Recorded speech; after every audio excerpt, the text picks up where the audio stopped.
जय श्री कृष्ण। आप सभी को कृष्ण जन्माष्टमी की ढेर सारी शुभकामनाएं। आज के इस वीडियो में मैं आपको बताने वाला हूं कि जन्माष्टमी के दिन पूजा किस तरह से करनी चाहिए। जन्माष्टमी के दिन पहले आपको किन किन बातों का ध्यान रखना चाहिए। इसके साथ अगर आपके पास पर्याप्त सामग्री नहीं है तो आप कम सामग्री में भी भगवान श्री कृष्ण की पूजा कैसे कर सकते हैं। इसके अलावा व्रत रखते समय किन नियमों का पालन करना चाहिए, व्रत कब और कैसे खोलना चाहिए, और रात के 12 बजे यानी मध्य रात्रि के समय भगवान कृष्ण के जन्म के समय आपको पूजा कैसे करनी है। अगर आपके पास लड्डू गोपाल नहीं है तो भी आप कृष्ण जन्माष्टमी के दिन आसानी से पूजा कर सकते हैं। जन्माष्टमी के दिन किन मंत्रों का जप करना चाहिए, इन बातों के बारे में बताने से पहले मैं आप सभी से अनुरोध करना चाहूँगा कि वीडियो को लाइक करके कमेंट बॉक्स में जय श्री कृष्ण लिखने के साथ साथ अगर आप मेरे चैनल पर नए हैं, अगर अभी तक आपने मेरा चैनल सब्सक्राइब नहीं किया है तो इस चैनल को सब्सक्राइब करने के साथ ही बेल आइकन दबाना न भूलें ताकि आपको मेरे चैनल पर अपलोड होने वाली हर वीडियोस की नोटिफिकेशन समय पर मिलती रहे। अब जान लेते हैं जन्माष्टमी के दिन पूजा किस तरह से करनी चाहिए। जन्माष्टमी से एक दिन पहले आपको किन बातों का ध्यान रखना चाहिए, क्योंकि जन्माष्टमी के दिन जो व्रत के नियम होते हैं उनका पालन आपको सप्तमी तिथि की रात से ही करना चाहिए। सप्तमी के दिन शुद्ध सात्विक भोजन करना चाहिए। इसके अलावा आज के दिन आपको प्रेम से रहना चाहिए। भगवान श्री कृष्ण का मन ही मन सप्तमी तिथि के दिन ध्यान करना चाहिए। विवाहित लोगों को सप्तमी तिथि से लेकर नवमी तिथि तक ब्रह्मचर्य का पालन करना चाहिए। इसके साथ अगले दिन यानी अष्टमी तिथि को ब्रह्म मुहूर्त में उठकर सबसे पहले घर की साफ सफाई करने के साथ ही आपको स्नान करके साफ स्वच्छ वस्त्र धारण करने चाहिए। जन्माष्टमी के दिन आपको काले या फिर गहरे रंग के वस्त्रों का प्रयोग नहीं करना चाहिए। स्नान करने के बाद सूर्य देव को जल अर्पित करने के साथ ही धरती माता को भी प्रणाम करें। इसके बाद आप अपने सभी इष्ट देवी देवताओं का मन में ध्यान करें। इसके बाद पूर्व या फिर उत्तर दिशा में मुंह करके बैठ जाएं। साथ में कुछ फल जल या फिर कुश का आसन लेकर आप बैठें। इसके साथ ही अगर आप जन्माष्टमी के दिन व्रत करना चाहते हैं तो आपको हाथ में जल पुष्प अक्षत लेकर व्रत का संकल्प लेना चाहिए। संकल्प लेते समय आप अपना नाम, अपने गोत्र का नाम, अपने शहर का नाम, इसके साथ ही जो भी मास है उस मास का नाम और जो भी व्रत आप रख रहे हैं उस व्रत का भी नाम आपको संकल्प लेते समय रखना चाहिए। संकल्प लेते समय आपको भगवान श्री कृष्ण से प्रार्थना करनी चाहिए कि हे प्रभु, आज मैं श्रद्धा पूर्वक आपका व्रत रखने जा रहा हूं या जा रही हूं। इस व्रत को करने में मुझे किसी भी प्रकार की कोई बाधा न आए और आप मेरे इस व्रत को स्वीकार करें और आपकी कृपा मुझ पर और मेरे परिवार पर सदा बनी रहे। इस प्रकार संकल्प लेने के साथ आप भगवान कृष्ण की विधिवत पूजा करें। किसी भी पूजा को करने से पहले भगवान गणेश की पूजा अवश्य करनी चाहिए।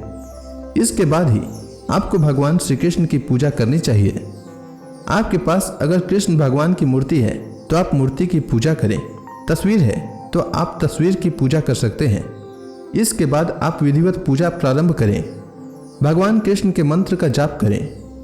मंत्र है प्रणमे देव जननी तव्या जातस्तु वामन वसुदेवात तथा कृष्णो नमस्तुभ्यम नमो नमः, या आप केवल ओम कृष्णाय नमः या फिर ओम नमो भगवते वासुदेवाय इस मंत्र का जाप करके भी भगवान कृष्ण को प्रणाम कर सकते हैं। अगर आपके पास लड्डू गोपाल नहीं है, भगवान कृष्ण की भी कोई तस्वीर या प्रतिमा नहीं है, तो आप अगर भगवान विष्णु की पूजा करते हैं तो भगवान विष्णु को भी आज के दिन आप अपने मंदिर में स्थापित कर उनकी विधिवत पूजा कर सकते हैं, क्योंकि भगवान विष्णु के ही अवतार माने जाते हैं भगवान कृष्ण। इसलिए आपको आज के दिन परेशान होने की बिल्कुल भी आवश्यकता नहीं है। मन में किसी भी प्रकार का भय या संशय आपको नहीं होना चाहिए। अगर आपके पास लड्डू गोपाल हैं तो आप सुबह उन्हें स्नान कराएं, नए वस्त्र पहनाएं। इसके साथ ही भगवान कृष्ण को आज के दिन गोपी चंदन का तिलक लगाएं, माखन मिश्री का भोग लगाएं। भगवान कृष्ण के साथ माँ यशोदा जी का भी ध्यान करें। देवकी वासुदेव जी का भी ध्यान करना चाहिए। भगवान कृष्ण और बलराम को आज के दिन एक एक राखी जरूर अर्पित करना चाहिए। जो अविवाहित कन्याएं हैं, कहा जाता है अगर आप मन चाहे जीवन साथी से विवाह करना चाहती हो या फिर अगर समय से विवाह नहीं हो पा रहा है तो विवाह संबंधित परेशानियों को दूर करने के लिए भी जन्माष्टमी के दिन भगवान कृष्ण और बलराम जी को एक एक राखी जरूर अर्पित करनी चाहिए। आप घर में भी यह काम कर सकते हैं या फिर चाहे तो मंदिर में भी आप राखी अर्पित कर सकते हैं। जो भी फल फूल आपके पास हैं आप उन्हें चढ़ाइए। इसके साथ ही अगर संभव हो तो दूध से बनी मिठाइयों का भोग आप भगवान कृष्ण को लगाएं। ध्यान रखना है, जन्माष्टमी के दिन जो भी भोग आप भगवान कृष्ण को सुबह या शाम के समय लगाते हैं उसमें आप तुलसी के पत्ते रख कर ही भोग लगाएं। कहा जाता है बिना तुलसी के भगवान कृष्ण अपना भोग स्वीकार नहीं करते हैं। निसंतान लोग आज के दिन भगवान कृष्ण के बाल स्वरूप लड्डू गोपाल की पूजा संतान प्राप्ति की कामना से कर सकते हैं। इसके लिए आप जन्माष्टमी के दिन लड्डू गोपाल जी को पंचामृत से स्नान कराने के बाद ही नए वस्त्र पहना सकते हैं और उन्हें आज के दिन आप चांदी की या फिर कोई भी सामान्य बांसुरी अर्पित कर सकते हैं। इसके अलावा संतान गोपाल मंत्र का जाप ऐसे दंपतियों को करना चाहिए जो कि संतान प्राप्ति की कामना से इस व्रत को कर रहे हैं या पूजा कर रहे हैं या फिर संतान संबंधी किसी भी परेशानियों के निवारण के लिए भगवान कृष्ण की पूजा आज के दिन आप कर रहे हैं। भगवान कृष्ण के आगे धूप दीपक जलाकर उनकी पूजा करें।